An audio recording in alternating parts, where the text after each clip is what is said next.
This past week, the mayor sent out a note to members of council reiterating something that I know has come up before, admonishing council to, in certain circumstances, not, speak to the media. That's us. So does he have a point that there are times when councillors are speaking when they shouldn't?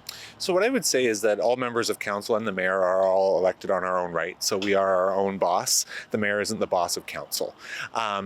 What we have to be cautioned about, though, as councillors, is before something comes before us on a Monday and it's debated or staff has presented all the information, it's very challenging to give a perspective and then say we're going to go into a meeting with an open mind, which is a requirement under law. So there's nuances to how we can be giving a perspective before it's actually debated and a decision of council is reached. So it can be a gray area for sure, and we just have to be cautious that when we're representing ourselves in public, that we're doing so in an informed way. We spoke to former Mayor Sharon Shepherd about the question. She said in 15 years on council, 6 as mayor, there was never an issue of councillors speaking out when they shouldn't.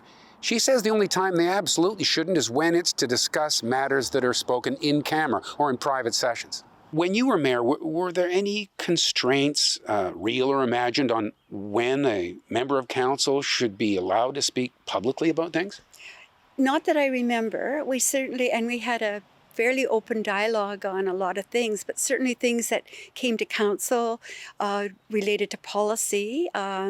If anything was in camera, that would be the only time that a councillor would not speak about it to anybody prior to it coming to a public meeting. So those issues, I never ever remember a situation where a councillor misspoke. Sometimes we'll get something on the agenda, we receive it at the same time as the public in an open meeting, and there can be questions to what we're actually deciding on. So for me to reach a decision before we've actually even discussed it or staff have presented all the information doesn't put me in a position to be giving an opinion yet. So I need to be able to discuss that fully and debate it with my colleagues.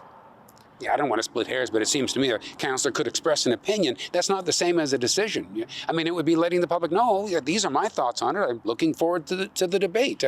Sure, and what I can say is legally is decisions can be challenged in court if it appears that a certain councillor has come into a meeting with a closed mind.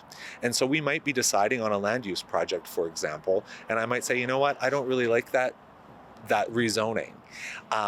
In a meeting, I might vote against it. Well, that applicant could say, hey, that councillor did a media interview last week, and before it was even presented, they represented and said that they weren't going to support it. So we have to be very cautious of what we're representing in public before a decision is made. I would be wrong then for me to say that, that council has been the subject of a gag order. Yeah, I wouldn't say that we're subject to a gag order at all. We do have to be cautious of what we're representing in the public, and is that in the best interest of the city of Kelowna and the citizens of Kelowna who elect us. So I may be able to do interviews such as this, even when something might later go before council? I love talking to the media, Kent, but I just have to can't speak before we've made a decision. It's always a joy. Thanks. Thanks, Kent. Thanks. And thank you for watching Kelowna Now. We don't just report the news. We live here too. We're your neighbors, bringing you stories that matter to all of us. No government funding, no outside influence.